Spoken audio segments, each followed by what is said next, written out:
Annick, je voudrais que tu nous parles un peu de comment tu perçois ce que nous faisons sur YouTube et qu'est-ce que tu peux, à quoi peux-tu répondre par ce canal-là. Je ne sais pas ce que je fais sur YouTube. Ou plus exactement, je réponds aux questions qui me sont posées.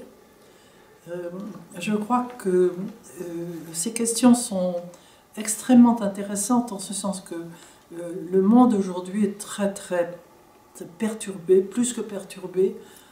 Nous sentons bien que les êtres ne savent plus quelles sont les valeurs, quelles sont les vraies valeurs. Les valeurs d'autrefois sont en train de s'effondrer. Les nouvelles valeurs ne sont pas encore vraiment au monde, érigées, elles ne sont pas là encore. Et entre ces deux temps, les gens sont perdus, totalement perdus. On voit énormément de gens, et malheureusement nous en avons un exemple dernièrement, qui se suicident, qui sont désespérés. Nous en avons d'autres qui prennent des décisions folles parce qu'ils essayent d'avoir l'air de s'intéresser à des choses valables. Ils se donnent des idoles à droite et à gauche, qui les fait vivre un temps, mais qui les désespèrent aussi. Donc nous nous trouvons devant un monde désespéré aujourd'hui, un monde désespéré. Et les questions qui me sont posées sont extrêmement pertinentes. Et je réfère à notre tradition judéo-chrétienne pour répondre, parce que je pense que là, il y a des valeurs sûres, profondes, et justement qui s'ouvrent au fur et à mesure que le monde évolue.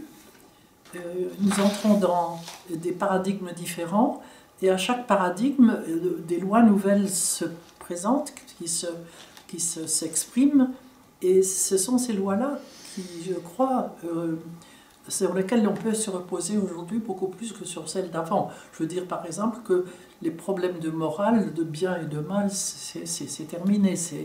On sent que c'est... Enfin, c'est terminé, ça n'est jamais terminé, mais je veux dire par là que c'est dépassé. Et les gens ne savent plus ce qui est juste, ce qui n'est pas juste. Ils sont perdus, ils n'ont plus de référence. Voilà.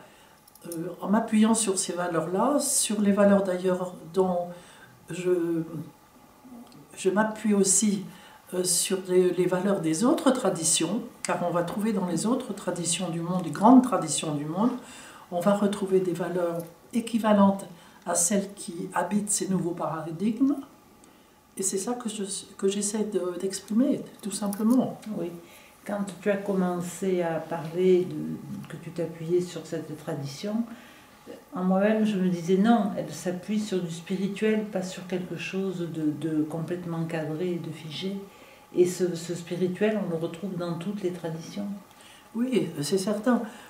Mais qu'est-ce que tu appelles cadré figé? Justement, je viens de dire qu'on entre dans un autre paradigme, donc c'est loin d'être figé. Mais quand tu parles de la tradition chrétienne, la connotation actuelle que nous avons de ça, c'est quelque chose d'un peu figé. C'est le grand tort que l'on a, en ce sens que le mot tradition est loin d'être quelque chose qui est établi pour toujours. Le mot la tradition, elle est quelque chose de vivant, elle est mort et résurrection continuelle, elle est quelque chose qui nous est donné, que l'on va voir, le verbe voir est extrêmement important, que on va percer petit à petit les données de la tradition. Pour arriver jusqu'au cœur, qui est le cœur de nous-mêmes aussi, le cœur divin de nous-mêmes. Voilà. Donc c'est au contraire une dynamique fantastique, qui n'a rien à voir avec quelque chose de figé. On confond tradition avec les habitudes. Oui. Ça n'a rien à voir avec l'habitude. Et les traditions se rejoignent. C'est ce qui est assez étonnant et extraordinaire. Oui, mais il ne faut pas non plus les confondre. Les traditions se confirment les unes les autres.